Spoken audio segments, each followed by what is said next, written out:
Hello YouTube, this is Charlie426 and today we have the review of the newly released HGUC Gustav Karl.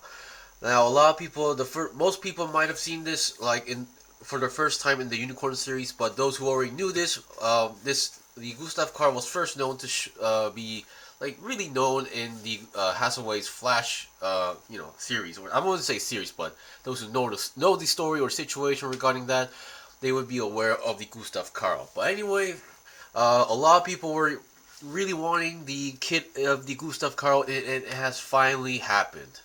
Now, it's an HG kit, but this is no joke. This HG kit is very well built, well made, and very big and bulky. I'm going to do a size comparison to a typical HG kit later, but definitely this is no joke. Anyway, first of all, I would like to mention I really love this kit because despite how it looks, the color separation, the articulation has been done very well. Now, I wouldn't say this is the perfect kit, but still, it has been made very well.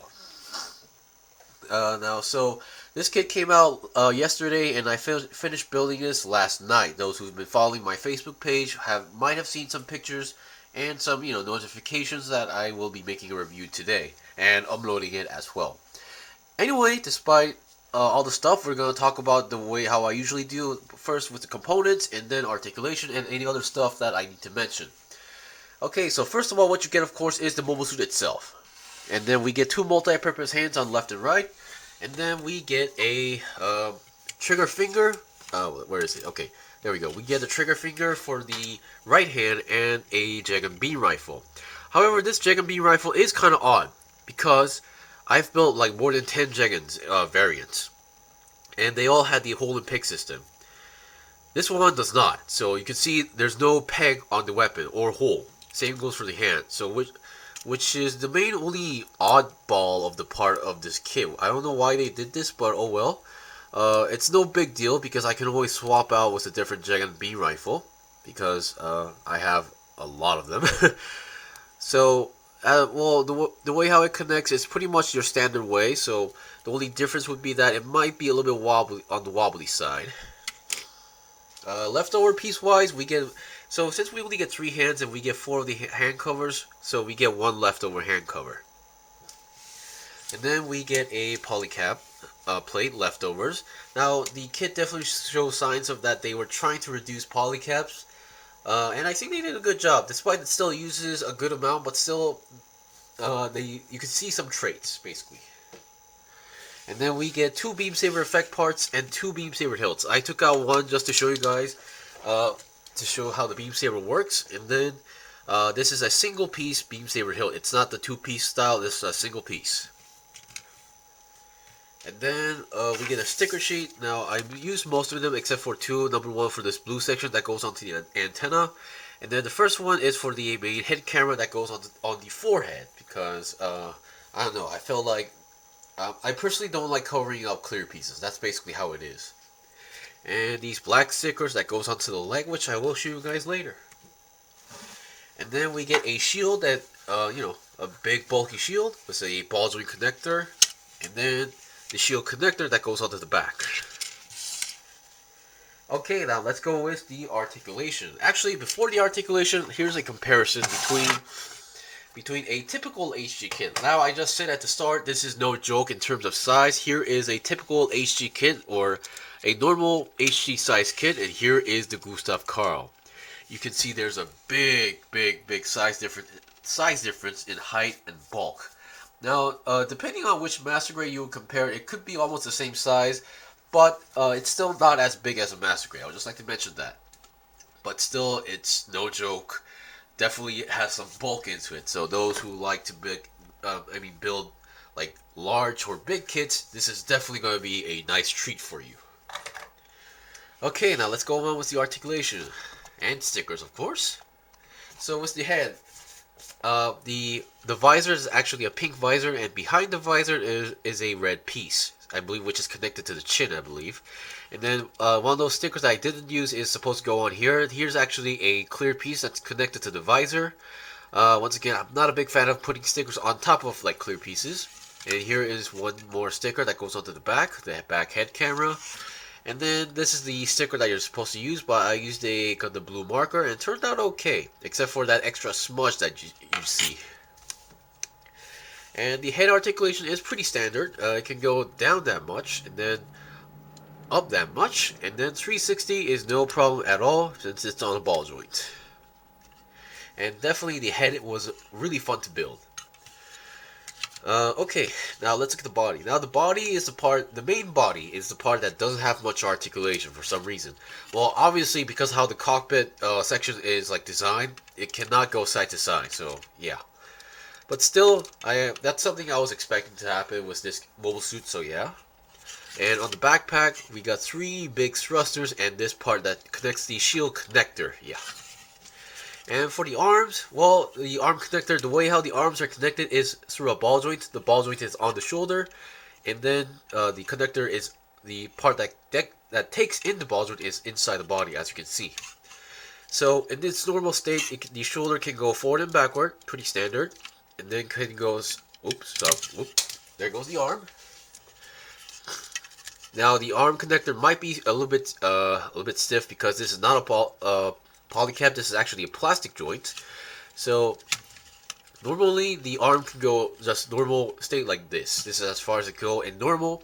But with this blue section also that can swivel around a little bit, it can go a little bit more higher. Of course, I think this will be a better example with the other arm. But with the arm, you can actually pull out a little bit of the section, and then you can see there's been some extension, and then you can go, oh boy, come on, there we go. You can even go up more, so you can see there the articulation is very nice on the arms. So this applies to both arms, and then the arm has a nice double jointed bend, despite how it looks. And then the hands are your typical ball jointed hands, and each arm is a little bit different. This one's like your standard arm, and then the other one is the arm that has the grenade launcher. All you need to do is open this hatch and you can reveal 2 red grenades. That is very nice. Okay, now let's look at the waist section. The waist section, well, it's very big. I'm just going to say it's big and bulky. The front skirt, they're not your usual front skirts. They actually come in individual pieces, and they are on ball joints, so they can move a little bit. And here's another sticker that I use. That red section is actually a sticker, and the back skirt also moves a good amount. So you can see it can flop around about 20 to 30 degrees. And then the side skirt. Now the side skirt does move also, but the side skirts are actually just hanging on to the pipelines like those. So they're just latched onto them.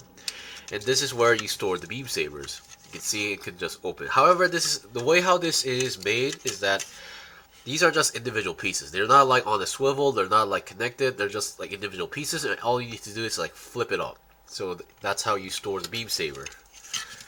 So I'm going to do that one more time, and yeah, the beam saber is right over there. Alright, and now let's look at the legs. Now the legs have some interesting gimmicks. Now first of all, we have a side swivel. So we can go 360 and to the side about 90 degrees. But because of the design, it will like kind of block. So not fully 90 degrees, but you can see it goes there. And the way how these are connected is that usually we would be seeing pegs, but this time we're seeing ball joint connection. So that's why sometimes, or to some people, this connection might be a little wobbly. So you can see it's not loose or it's not tight. It's kind of wobbly, but it gets there. And then all these black sections are stickers. Very nice. So you get 4 of them. So with the moving front skirt or back skirt, and so it can go less than 90 degrees because of the front skirt movement. Same goes for the back skirt. We get less than 90 degrees. And for the bend, now normally we get a 90 degree bend, but that's not all. The leg has this, you can extend the legs.